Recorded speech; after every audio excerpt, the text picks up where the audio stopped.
Dott TV, the heart of the matter.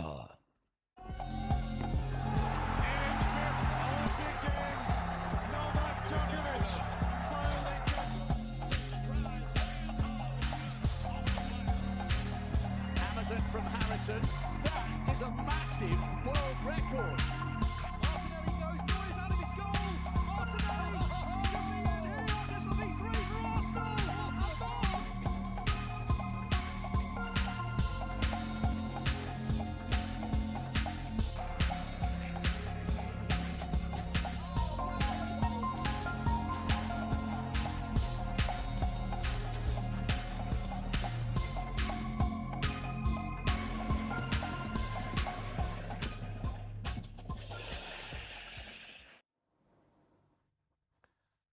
"48 teams started the tournament.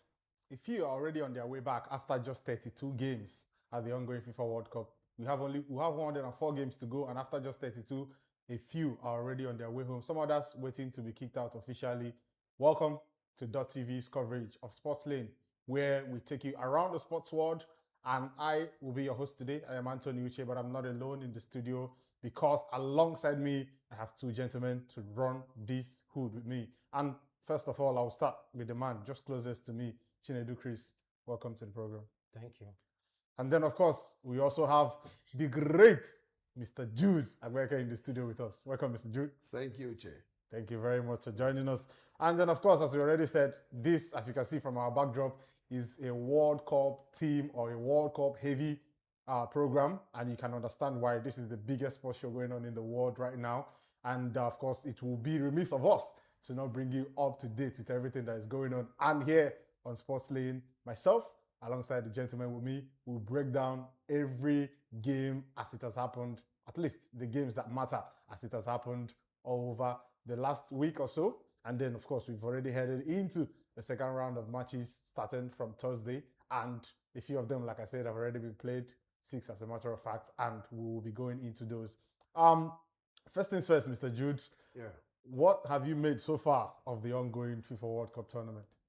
Well, Tony, I think this FIFA World Cup has been one with a lot of surprises, especially coming from the African teams. No one expected Morocco, for example, to hold Brazil. No one expected DR Congo to hold Portugal with Ronaldo in nine. And all of the stars there. So a lot of surprises here, but then we've also seen some traditional teams stamping their authority in this particular tournament. Talk about the Germans. Some would say, okay, they played against Curacao, that would score 7 goals. No problem about that. How about the one that Canada also coming as a surprise? This is the first time they're qualifying from the group stage. This is the first time they're getting a win. 2 wins now at the World Cup. So you talk about the World Cup that has shown a lot of promise. Some level of improvement in terms of officiating for the first time. We'll come to the officiating part later. So, that's a good point that you highlighted there. I think that, in all, is a World Cup that showed great improvement from the last edition. Albeit all the controversies. Yes. So we'll start off with the controversies and all of that, because even before a ball was kicked at the ongoing 2026 FIFA World Cup in the United States of America, Canada, and Mexico, the whole world basically saw reasons why, in my opinion, a country like America should not be hosting the World Cup. Definitely. We saw at this point in time. Yes, at this point in time, especially with everything that's going on. And we'll start off with the fact that an official, a Somali referee was not allowed into the United States of America to officiate as was scheduled that he will be. And Omar Atan, one of Africa's finest. One of Africa. Yes, of course, because he won the trophy in the past, CAF Awards as the best official, as the best center referee on the continent. And our best official did not make it into the United States of America to officiate a game for reasons that the United States Homeland Security Services gave. He was involved in something that he shouldn't have been involved in. They gave a lot of reasons, but none of them actually did make sense of why somebody as, in his caliber was not able to present Africa and himself at the World Cup. What do you make of that? No, Tony, I think the blame should go to FIFA. Yeah. Why do I say so? If the United States says we can't allow this man get into our country, you have Canada, you have Mexico. You should have been taken to either Mexico or to Canada. You take one of the referees from any one of those two countries and bring them to the USA. That would have solved all the problem. But FIFA, I think some people actually accused Gianni Infantino of pandering to Donald Trump's whims and caprices. And for me, I think it's a big problem for now because it's like FIFA is being controlled for the first time by a government. Even when the governor of Victoria in Canada said, let this man come to Victoria, FIFA didn't say anything. Instead, FIFA said the guy should go. I think, yes, the Americans could say, we don't want you on our soil, but then FIFA, as the owners of the game, would have made replacements or changes. Okay, John Stewart, for example, you're in Canada or you're in Mexico. You have visa that can allow you get into the USA, from Britain and all that. Britain, the British government and the American government are allies, so yeah, they have problems. Okay, you take a British referee, for example, to the USA, Atan, Omar, either you go to Canada or you go to Mexico, and it solves the problem. So it tells you that FIFA for now, bringing bringing this even to more light when you talk about the visas. Omar Atan went with a diplomatic visa from Turkey. Yes. Because of course he can't go to Somalia. He can't go to the United States from Somalia directly because they are one of the countries that have been banned. Another reason why this thing shouldn't be holding on in the first place. One of the few countries that were banned by the United States of America under the Donald Trump regime. The fact that yes, they've been harboring terrorists. That's the claim. That's the claim by the Homeland Security. Yes, that's the claim. But he went with a diplomatic visa and he went via Turkey. Even if you get via Turkey, that's what I'm saying. And it was flagged. Yeah. That's what I'm saying. If it was, he was flagged, right? That's what I'm saying. FIFA would have said, okay, the governor in Victoria is saying, come. Yeah. Simple. Who is the referee what are the referees in Victoria? You swap.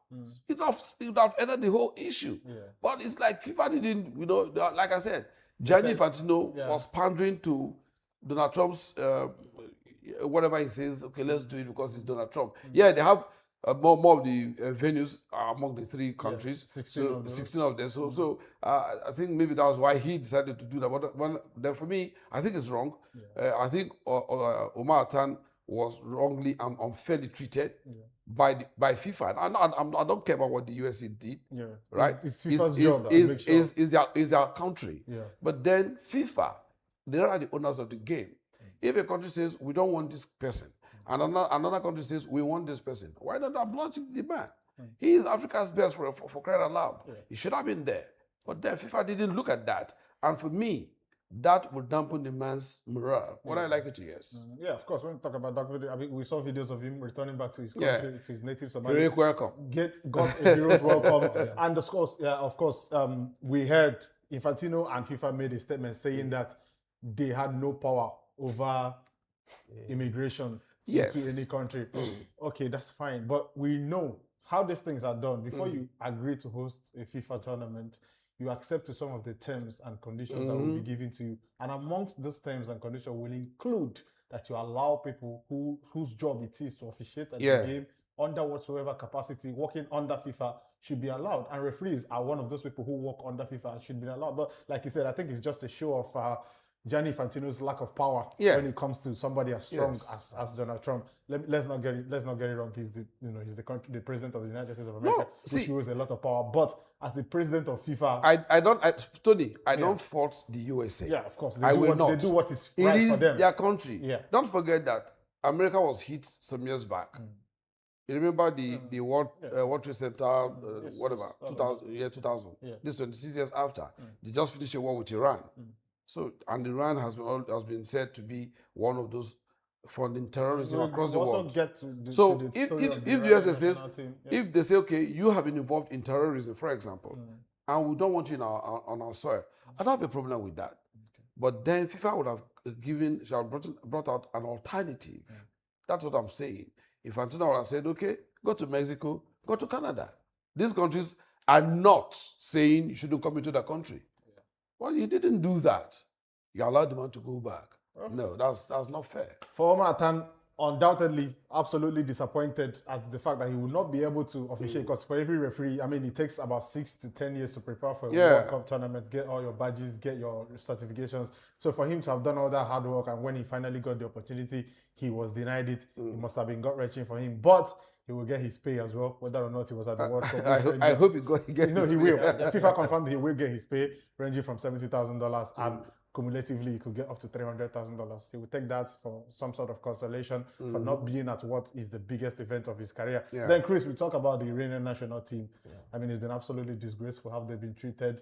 They, first and foremost, are no longer camped in the United States as earlier scheduled. Instead, they are camped at Tijuana in Mexico. And from Tijuana, they move on match days. They fly on match days or the day before the match into the United States, play their game. And the plan was that they would leave a day after your, you play football and then you do your recovery sessions, get ready, then you travel back the next day. Immediately they finished playing their last game, their first World Cup game against New Zealand. The captain, Mediterranean, said they were asked immediately to leave within hours. From the stadium game. There?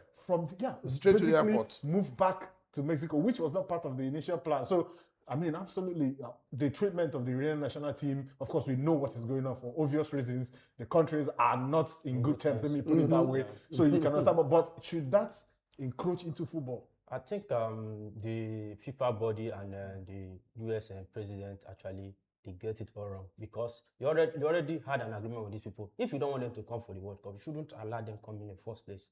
The fact you already said, okay, after your game, the next day, you move after your recovery session. I think you should allow that they are part of the bargain stance. Now you are asking them to leave immediately after the game. That is unfair treatment to the players. Why? Because they have no they have no hands in what is going on currently in the war. You grab. So I think what they should have done, let this player give them that freedom to do their things. Because one, in the game of football, they cannot give their all when they are in that kind of condition. They are not settled. Maybe you fly over to a place to play a game today, and you are supposed to be in the right frame of mind doing all that, but all those treatments will impact them on the field of play, and I think it's wrong. It's a wrong move for FIFA. Well, you've heard it. All of that's just a few of the controversies that actually rocked the World Cup. But eventually, a ball was kicked, and the first game of the tournament, we saw it evolved in an African nation. It was Mexico 2, South Africa 0, in a game that produced more red cards than we saw goals in the team. Mr. Jude, flashback to that opening World Cup and 3 red cards. That's crazy. For me, that was a poor outing, in spite of the results. Yes. Mexico got a red card. South Africa got 2. And some would say, the officiating was okay. Well, I don't want to fall that. But then I think it had to do with the aggression on the field of play. The aggression was just way high. And it does not augur well for football, right? Football is an enjoyable game. Yes, we know that emotions and sometimes can get the better of you, but then football has always been the best sports in the world, whether I like it or yes, it's the biggest, it's the best. We know that some would say no, it's not. I mean, people who inhabit the country that even hosting it will tell you otherwise. But otherwise, but the truth is, football is a game that we all enjoy, and it's a friendly game. It brings unity among people, and for them to become too aggressive on the field of play, for me, I do not subscribe to that. But whatever happened, I think after then we'll see a little bit of calmer situations on the field of play, and that is what we want to see. We want to see enjoyable football matches where teams could go onto the field of play after the match. You can hug each other, you can laugh, exchange shirts and all of that, snap pictures. It's memorial. It's all about building unity, building peace across the world, and that's what football stands for. However, good game do that. For me, the result was okay by me. Yeah, of course. For obvious reasons, I understand you, Mr. You don't have to. I understand. Then, of course, the second game, and perhaps at that point, the biggest game of the World Cup so far. The second notable game on this list is Brazil versus Mexico versus Morocco, where we saw Morocco start off to a very good start. Ismail Saibari scoring the first goal, and then Vinicius Junior finding ways to bring the Seleção back into the game. And the game in the second half ultimately just found out to be a 1-0 draw in what a lot of people say was an underwhelming performance for the for the Brazilians, but a very encouraging performance for the Moroccans. What do you think about it? I think it's an encouraging performance for the Moroccans because coming to that game, I understand. I expected them to put up a very good performance because looking at where they finished in the last World Cup, I think quarterfinals, semi-finals, so you can clearly see that these people are a very good footballing nations. They are not just a pushover team. Then for Brazil, on the other hand, they have a lot of stars. You understand? But I was expecting more from Brazil as a team. But if you are being sincere to us, most especially the first half of that game, Morocco's national team were the best in that field of play. Likes of this Sabira, Hakimi, what's the name of this guy? Brian Diaz. So you can see that these people, they were just top notch with it. They even missed a couple of chances in that first Should half. have been more than 2 before Brazil. So, but kudos to Brazil for stabling the ship. Little tweak from Carlo Ancelotti really got them back into the game. And from that beautiful goal from Vinicius Junior. So it's a good performance, if you ask me. It's a good performance from Moroccans, most especially. Yeah, so a game Mr. Jude already pointed out. Curaçao versus the German national team. Yeah. Curaçao first ever appearance at the World Cup. Smallest country by landmass of population to make it to the World Cup. 57,000 people. 56? Yeah. 56. Yeah. Coached, of course, we saw by the oldest manager then to ever, generally now the oldest manager to ever coach at the World Cup, Dick Advocaat, at the ripe old age of 78. What do you make of that game, Mr. Jude? 7-1 he ended, but at least you can salvage some pride for Curaçao. For me, Curaçao, they did well. You know, for them to have qualified from their region, you know, they showed that they are a team that could improve. Yeah, they beat some top teams on their way to this World Cup, and they beat Jamaica. Yeah, they beat Jamaica. They beat a lot of countries. I think they beat Panama thereabout.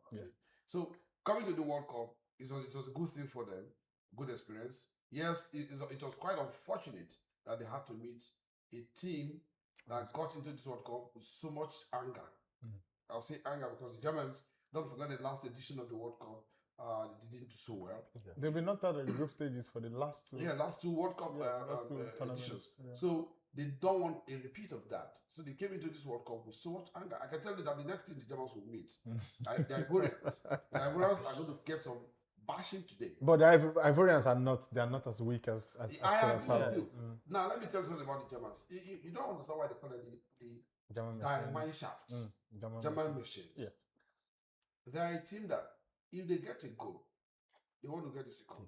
They want to get the third. They want to get the fourth. They want to get the fifth. Until you blow the whistle, they keep scoring. They play a robot. They are not like Brazil. You score 1 or 2 goals. You start the freestyling and all that. They're not like that. They are a killer team. You know the Orcas. You know the Orcas are the kill sharks. Right. They're also shark, kind of dolphin mixed with sharks. And they attack. They keep attacking. They come in their numbers. Once they smell blood, they keep going. That's what they do. So when they smell a goal, they keep attacking. So the Germans are into this game, and it's unfortunate that the first thing they met was a team that was just making its debut. Very innocent victim. and they had to bash them 7. You know, don't forget that in 2014, if you remember vividly, of course. Brazil, you want to traumatize all of our Brazilian listeners. The World Cup. Semi-final against Germany in semi-finals. How many goals happened inside the 7. It was the same scoreline. And the Germans were told to stop scoring. Wakilo told them, hey, stop. They didn't. Because the Brazilians were already weeping on the field of play. That is what I'm talking about. So, I think they don't want to see that experience again after 2018, 2022. They don't want a repeat. Because in 2018, some small team just came and stopped them. Japan, played the draw, Costa Rica, lost, and all that. So they don't want a repeat of that. And that's what you're seeing in what they're doing. So I think that, Curaçao, they're a team that can improve. They can improve. I believe they have what it takes to, not this particular edition, but if they continue from what we've seen so far, and maybe they are this World Cup, they could get into the round of 32. Yes, of course, Mr. Jude doing very well to bring up all the trauma that a lot of the Brazilian fans have forgotten since Maracanã in 2014. But on that note, we'll leave you now. We'll be back after a very, very short break. Stay with us.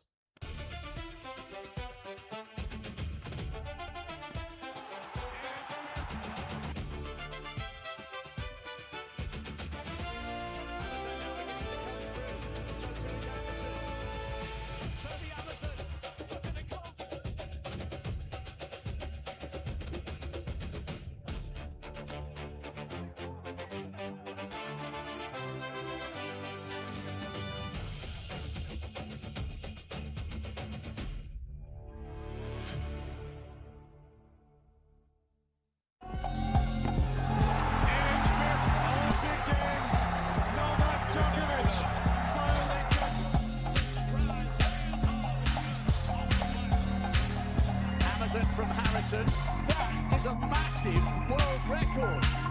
Martinelli goes, boys, out of his goal. Martinelli, this will be 3 for Arsenal.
From Harrison, that is a massive world record. Martinelli goes, boys, out of his goal. Martinelli, this will be 3 for Arsenal.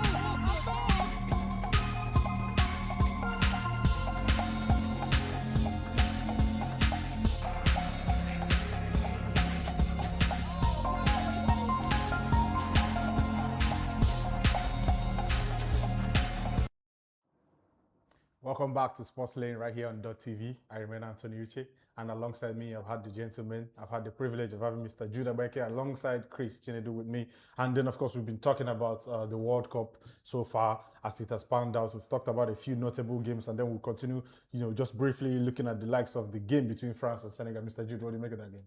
Yeah, France, Senegal. If you remember, I keep talking about what happened in the past. 2002. For 24 years, the French national team, they've been in pains. Had that revenge in them. Yes, they've always been there to face Senegal. Somehow, both countries never found a way to meet each other. And France saw an opportunity this time around. And they grabbed it. And they said, let us give you a pound of flesh of what you gave to us in 2002. Don't forget that in that particular tournament, France came out defending champions and they crashed out in the group stage. So, that even rolled over to 2010. Yes, I remember. Yes. So it's been a long time for the French national team, and they had the opportunity, and they didn't want to let this go. They did not want to let it go, and good game, very good game. But they started very poorly. I think at the time, they scored their first goal. Senegal should have been at least 2 goals up. Now the chances missed by the Senegalese. I think where the Senegalese missed it was in the second half. Yes, I saw that. Thiaw should have done what Didier Deschamps did. Didier Deschamps in first half played Olise from the right flank. In the second half, he brought Olise to the middle, took Dembele to the right, and switched Doué to the left. Mbappe was up front. Now, why did he do that? Because in the first half, Olise was cut down almost all the time. Yes.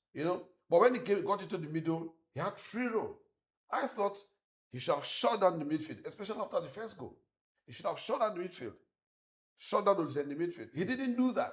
He allowed Olise the free time to do all he wanted to do. He had 3 assists in that match. It tells you the quality of the French national side. It tells you about intelligence. And, the French team, they have a lot of quality. And some already tip them as the favorites to win this World Cup. It's very possible. Got to back-to-back finals. Yes. From 2018 to 2022. Yeah, so it's very possible. Yeah. Very, very possible. Then, of course, we saw the game between Spain and Cape Verde, the one that brought a lot of joy to so many Africans. What do you make of that game? Well, I'm happy with that performance from Cape Verde. Not entirely not a very good game. From if you are a lover of football, yeah, of course, any game that doesn't have any goals, you will not enjoy that game. But the defensive compatibility of Cape Verde is something you admire, and most especially their goalkeeper. 40 years. 40-year-old Vazinho, yes. Yeah, that guy was exceptional that day. Denied Spain a lot of times. Though Spain had a lot of opportunities to put the ball at the back of the net that fell to the light of Ferran Torres. This guy was so they missed a couple of chances too, but I was impressed with the defensive compatibility of Cape Verde. So I was very impressed with that. Now Tony, I think when I talk about the Spanish national side, I've already said it and I'll say it again. They don't have a real top striker. They never usually do. Yeah, that has been the problem. Yeah. The world now understands. All you need to do is shut down the midfield, and the Spanish national side will struggle. And that was all against Cape Verde. Now, people do not understand. Cape Verde beat Cameroon home and they win. They won a group that included Cameroon. They beat 4 points ahead of Cameroon. So you talk about a team that, they were the last 2 AFCONs as well. Yes. So it's not like the baby team or something. No. They're not Curaçao. They're not Curaçao. They'll be coming. And I wouldn't be surprised. And I wouldn't be surprised at the next AFCON. They might get into the quarterfinal stage. I wouldn't be surprised to see them there. I will not be surprised because this is a team that virtually everyone of them play outside the shores of Africa. Yes. Right? Most of them in Portugal. Second division, Spain. Right? And they've been together for years. Vozier is 40 years. And he's been the goalkeeper for over 10 years. That tells you the quality. A lot of the players, Cabral and all of them. Giovanni Cabral, the one that was formerly a Sporting before he moved over to Maradona. These guys have been together for a long time and they're a compact side. I knew, for those guys who sat down with me when the match was about to kick off, I told them the Spanish side will have to sweat it out to get a goal in this match. Why? You talk about the Cape Verde team, defensively they're very strong. But I think the next match, you'd have to watch it. They shouldn't, of course. They shouldn't go into the match with that euphoria. Okay, we held Spain, we can hold them. I mean, what happened to Australia could happen to them. Yeah, anything can happen. Anything can happen. But then the Cape Verde team, they need a fine finisher. And if they get a goal in any match they play, they'll win the match.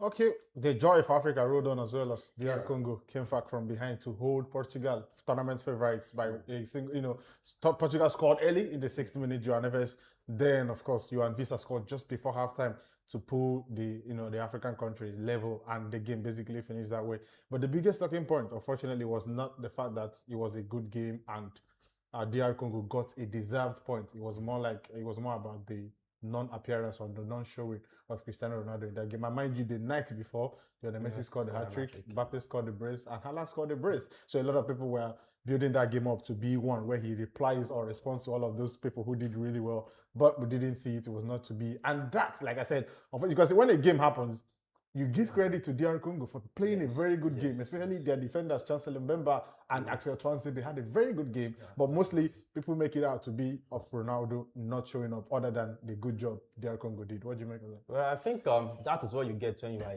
a star man. You understand? Yeah, looking at that game, I was not even expecting Ronaldo to reply anything. To me, I think Ronaldo does not need to respond to the hat trick of 18. That's the truth. Yes, all I wanted from Portugal national team to go there and get the win. But that day, I was disappointed with, most especially, the midfield play of the Portuguese national team. Now, Ronaldo is 41. You don't expect him to run a lot. You don't expect him to do those things he normally does, right? So I believe Martinez, as a manager, should have this tactical awareness by using the strength of Ronaldo against that team. You know that this DR Congo national team, they are good defensively.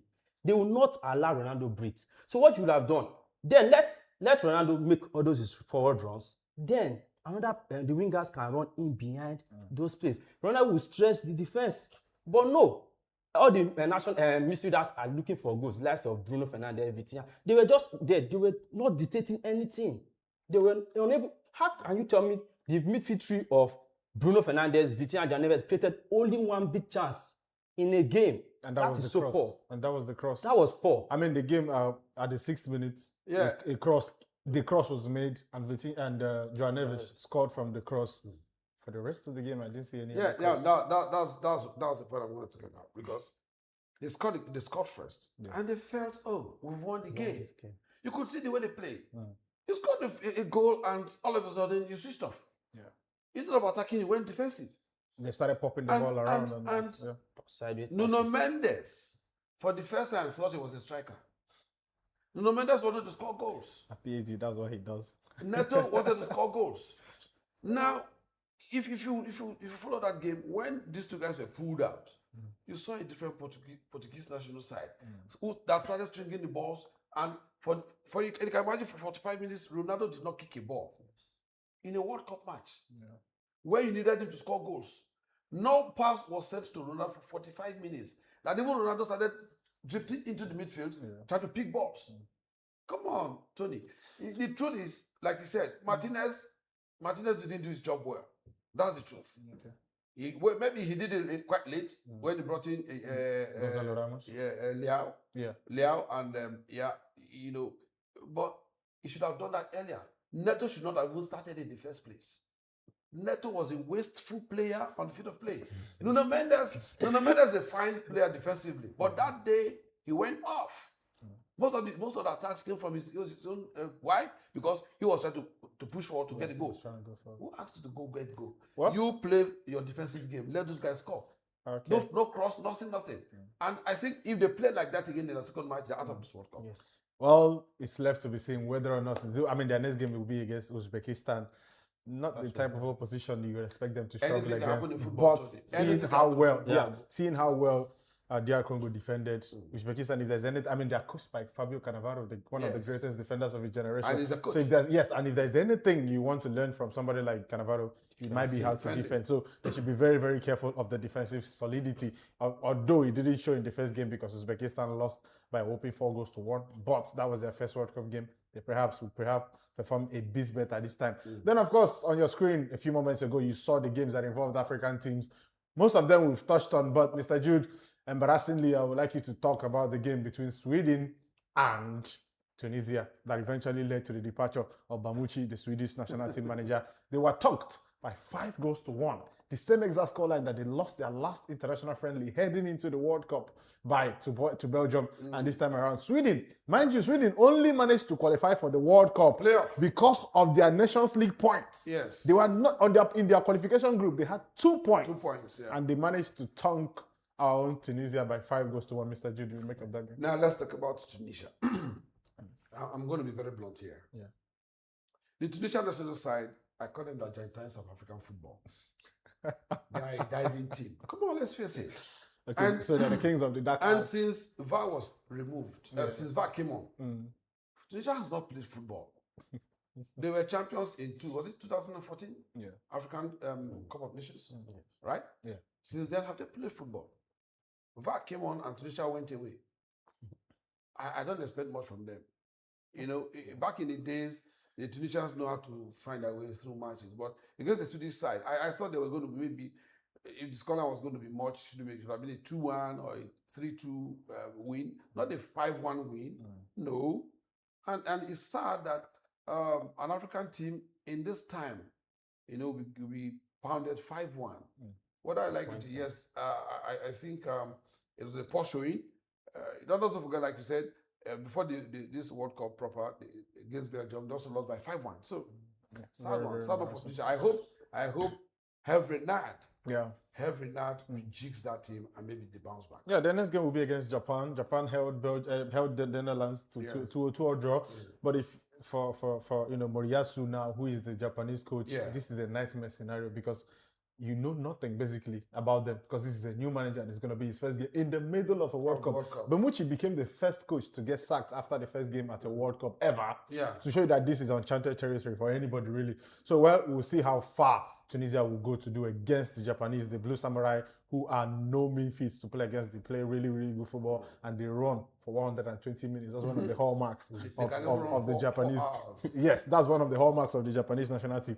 But then I think I have an inclination already, Mr. Jude, to what you give me to this question. But let me ask Chris first. Chris, so far, what has been your most disappointing African nation at the World Cup? My most disappointing African nation is South Africa.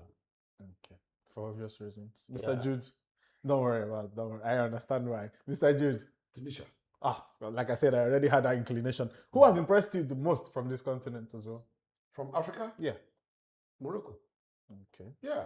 You know, playing against Brazil. Yeah. They played their heads held high. Yeah. They didn't cower. Yeah. They went into the game. They told Brazil, "You're 11, we're 11. Let's play the game." So yeah, Yes. Morocco. I think Morocco too. So you go Morocco as well. because their first two games has been excellent. Especially the last one. So from the first round of games, only 2 African teams got wins from their first game, and that is Ivory Coast and of course Ghana. Yes. So, but we'll talk about as well individually and the content. Overall now, your best individual performance so far at the World Cup. The team? Yeah. No, individual. Individual. That's tight. Okay, I'll stick with Olise. Okay, for the 3 assists. Beautiful player. Beautiful player. Not because he's Nigerian, partly Nigerian, right? But he changed the game for France. Okay, Mr. Chris? I agree with him. Actually, I was about to mention. So Messi is not Messi. Hat-trick doesn't count. Let me tell you. Because he's Algeria. No. No. I'm not taking anything away from Messi. No, you don't have to. Yeah. But if you look at the mode at which he scored those goals. Just cheap goals. Yeah. So you think apart from the first goal, I don't really see anything much from all those goals. You understand? But if you see that only said performance, most especially that second half, it was contrary creating chances for the. I mean, you could see the assists for the first goal, the slip, defense splitting passes. Yeah, the pass he played for the first Mbappe goal. Mbappe acknowledged what the guy did. Of course. I mean, it's one of the best things in life if you're a striker. I mean, I play football myself. I know a lot of you did. If you have somebody who understands your game and plays a good pass, Mbappe will be very, very happy with Olise, undoubtedly. And that is our cue to take our second and last break of the program. We will be right back right here on sportslane.tv.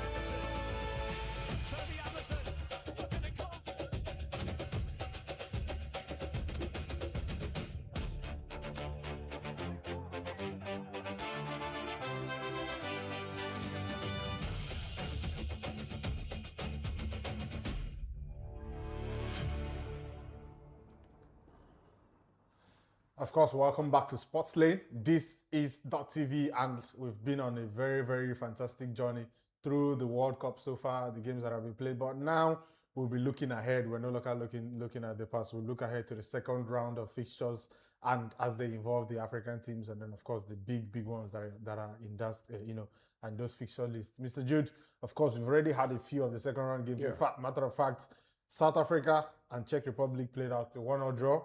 And then the win for Switzerland over Bosnia and Herzegovina also was a record. There was a game that was already played in the second round of games. We also saw Canada and Qatar play. Canada whitewashed Qatar by 6-0. Like you pointed out already, their first ever win at a FIFA World Cup. And that is Group B after the second round of games. Canada are top with a goals difference of 6. The same points with Switzerland. But like I mentioned, the goals difference. I think Qatar as good as gone. They have a point. Which means if they win their game against Bosnia and Herzegovina, they might still qualify with 4 points, which is almost unlikely. Yes, which is most likely because I think Bosnia will go into that game as the fan favorites. And then, of course, in Group A, Mexico defeated South Korea and defeated South Korea 2 nights ago now, and that meant the co-hosts automatically got their passage to the next round. And not only did they get to round of 32.